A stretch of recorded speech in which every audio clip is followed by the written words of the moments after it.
অবশেষে সংসারে দাবাং দিলীপ। গোধূলি লগ্নে শুভ পরিণয়। পাত্রী দলেরই নেত্রী রিঙ্কু মজুমদার। 21 আলাপ আর 25 মালা বদল। দমদার দিলীপের ব্যক্তিত্বেই বশ পাত্রী। মর্নিং ওয়াকে প্রথম দেখা, 4 বছর পর পাকা কথা। রিঙ্কুর আরাধনায় বিয়ের পিড়িতে চিরতরুণ ঘোষবাবু। রাজনীতির মঞ্চে দিলীপ ঘোষের সেলিব্রিটি স্ট্যাটাস। তবে দিলীপ রিঙ্কুর বিয়ের আসর খানিকটা সাদামাটাই। জমকালো অনুষ্ঠানের বদলে ঘনিষ্ঠদের বৃত্তেই ঘরোয়া অনুষ্ঠান। কোণের বেশে দিলীপ ঘোষের নিউটাউনের বাড়িতে রিঙ্কু মজুমদার। আর তারপর শুভ দৃষ্টি, মালা বদল, সিঁদুর দান। Happy married life mister and Mrs Ghosh. বিয়ের পর নিউজ 18 বাংলা এক্সক্লুসিভ নবদম্পতি। বিবাহ সম্পন্ন দিলীপ ঘোষের, আর বিবাহ হওয়ার পরেই নিউজ 18 বাংলায় মুখোমুখি দিলীপ ঘোষ এবং সঙ্গে নবদম্পতি বৌদি রিঙ্কু মজুমদার। ধন্যবাদ আপনাদের শুভেচ্ছার জন্য। আর আমি সবাইকে আমার কৃতজ্ঞতা জানাচ্ছি। সবাইকে আমি ডাকতে পারিনি, আমি জানাইও নি কিউকি আমি যেভাবে সাধারণ জীবনযাপন করেছি সারা জীবন, বিয়েও সেভাবেই করেছি। দায়িত্ব যেন ঠিক পালন করতে পারি, এর জন্য সবার শুভেচ্ছা চাইছি। মুখ্যমন্ত্রী সকালেই শুভেচ্ছা পাঠিয়েছেন, আপনিও রিপ্লাই পাঠিয়েছেন? আমি গ্রহণ করেছি। বহু মানুষ, আমার পার্টির নেতারা, সভাপতি বাড়িতে এসছেন, আমার বরিষ্ঠ যারা তারা আশীর্বাদ করতে এসছেন বাড়িতে। মাননীয় মুখ্যমন্ত্রী এক প্রকার অভিভাবিকা আমাদের রাজ্যের, তিনিও শুভেচ্ছা পাঠিয়েছেন। আমি ধন্যবাদ দিয়েছি যারা নিয়ে এসেছিলেন তাদেরকে।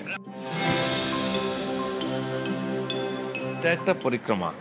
আমাদের ধর্মে ষোড়শ সংস্কারের কথা বলা হয়, তার মধ্যে এটা একটা। সবাই সব করবে এরকম নয়। আমার কাছে প্রয়োজন ছিল না, সময় ছিল না। আর এটা একটা দায়িত্ব পরিবারের প্রতি, সমাজের প্রতি। আর বিয়ের উদ্দেশ্য হচ্ছে সুসন্তান দান করা সমাজকে। উনি আমার কাছে এসে বলেছিলেন, আমাকে অ্যাপ্রোচ করেছিলেন, আমি না বলেছিলাম কারণ আমি ভাবিনি কোনোদিন। কিন্তু আমার মা মাঝখানে সেতুবন্ধ ছিলেন, তার জন্য শেষ পর্যন্ত আমি হ্যাঁ করেছি। শেষ পর্যন্ত একটা শুভ পরিণয় হয়েছে। বিবাহ সম্পন্ন, সিঁদুরদান এবং হিন্দু মতে যেভাবে হয় বিয়ে হয়েছে। এবার আপনার প্রথম প্রতিক্রিয়া? আমাদের সব কিছু মাও এগ্রি করলেন, সম্ভব হলো। অনেক প্রতিবন্ধকতাও আসছিল তার মাঝে মাঝে, বুঝতে পারছিলাম না। আমি প্রায় 3 বার আমি কনফিউজড হয়ে যাচ্ছিলাম আদৌ হবে কি। তবে ফাইনালি হলো। আপনি কিভাবে নিজেকে এবার ভোটের ময়দানে নিজেকে তৈরি করছেন, কারণ পার্টনারও বিজেপি নেত্রী? না দেখুন, আমার মা আসার পর থেকে আমাকে খানিকটা বাড়িতে সময় দিতে হয়, নাহলে বাইরেই থাকতাম। তো সেই সমস্যাটা সমাধান করার জন্য রিঙ্কু এসছে। সে বাড়ির দায়িত্ব পালন করবে, তারপর ওরও রাজনীতিতে রুচি আছে, তার যতটা পারবে করবে। সে ব্যবসাও করতো। আর আমি যেভাবে আমার পুরো সময়, আমি তো পার্টির ফুল টাইমার, তো সবসময়ই 24 ঘন্টা পার্টির কাজ করি।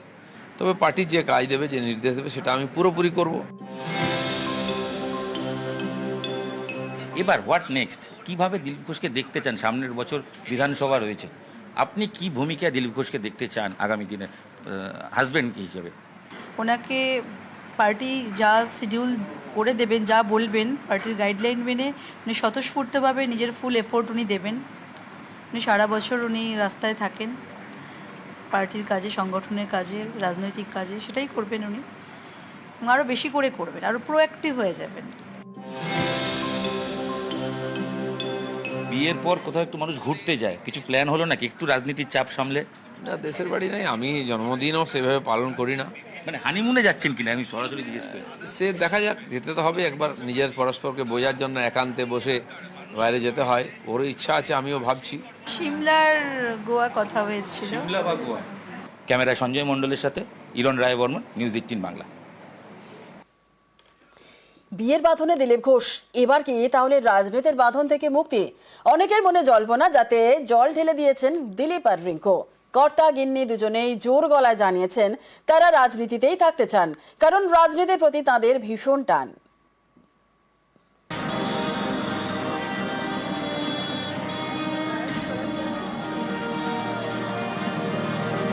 তিনি বাইক চালান, তিনি গদা ঘোরান, তিনি লাঠি খেলেন, তিনি দাবাং দিলীপ। রাজনীতি করছি 70-এর মধ্যে, যারা লেজ গুটিয়ে বাড়িতে বসে থাকে বোর আঁচলের তলায়, তারা আমাকে সার্টিফিকেট দিচ্ছে। আর দিলীপ ঘোষ এই মেজাজে রাজনীতি করবে, যতদিন করবে। রাজনীতি ছেড়ে দেবো, মেজাজ ছাড়বো না বলে দিচ্ছে।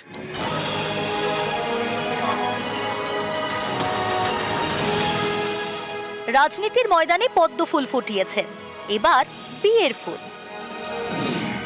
বিয়ের পর কি চুটিয়ে সংসার করবেন দিলীপ ঘোষ? রাজনীতি কি সেভাবে আর করবেন না? নানা জনের মনে এরকম নানা প্রশ্ন। দিলীপ ঘোষ যথারীতি স্পষ্ট জবাব দিয়েছেন। রাজনৈতিক দায়িত্ব পালন করতে পারি, তার সঙ্গে মায়ের দায়িত্ব পালন করতে পারি, সেই জন্য বিবাহ বন্ধনে আবদ্ধ হয়েছি। আমার জীবন সঙ্গিনী রিঙ্কু সব জানে, সেও পার্টির কর্মী, সব জেনে আমার পরিবারের মায়ের দায়িত্ব স্বীকার করেছে। আপনারা আশীর্বাদ করুন যেন সেও এবং আমরা এই দায়িত্ব পালন করতে পারি। আমাদের রাজনৈতিক জীবন যেমন ছিল, আমাদের পার্টি যে দায়িত্ব দেবে, যেভাবে দেবে, পুরো শক্তি সামর্থ্য লাগিয়ে আমরা সেই কাজ করব, বাংলায় পরিবর্তন করব।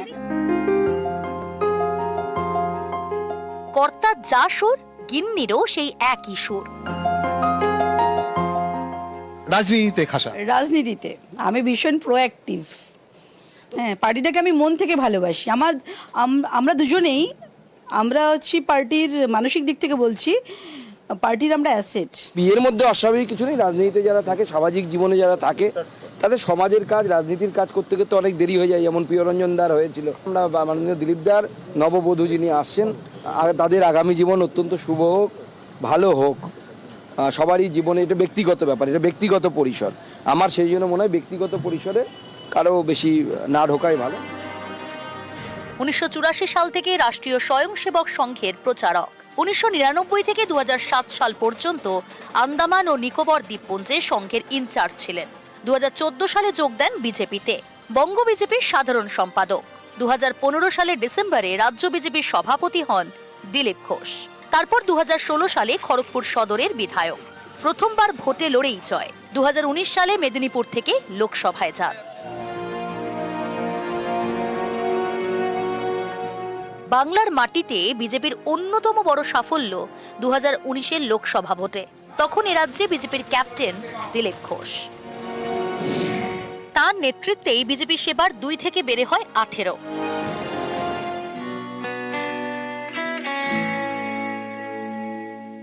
কম বয়স থেকে গেরুয়া সংসারে, এবার দিলীপের নয়া সংসার। পাত্রী বিজেপিরই নেত্রী রিঙ্কু মজুমদার। বছর 47-এ রিঙ্কুর বাড়ি উত্তর 24 পরগনার কাঁচরাপাড়ায়, এখন থাকেন নিউ টাউনে। এক ছেলে রয়েছে, তিনি চাকরি করেন। একসময় ইভেন্ট ম্যানেজমেন্টের ব্যবসা ছিল রিঙ্কুর, এখন ফুল টাইম রাজনীতি। 2013 সাল থেকে বিজেপির সক্রিয় সদস্য, এখন উত্তর কলকাতার বিজেপি মহিলা মোর্চার নেতা। আর এদিন থেকেই দিলীপ ঘোষের গিন্নি। নিউজ 18 বাংলা।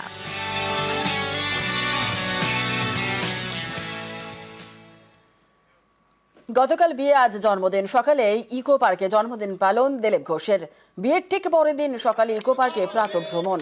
সেখানেই সঙ্গীদের সঙ্গে জন্মদিনে কেক কাটলেন দিলীপ ঘোষ। খাওয়ানো হলো সেখানে পায়েসও। আজই খড়গপুরে যাওয়ার কথা রয়েছে দিলীপ ঘোষের।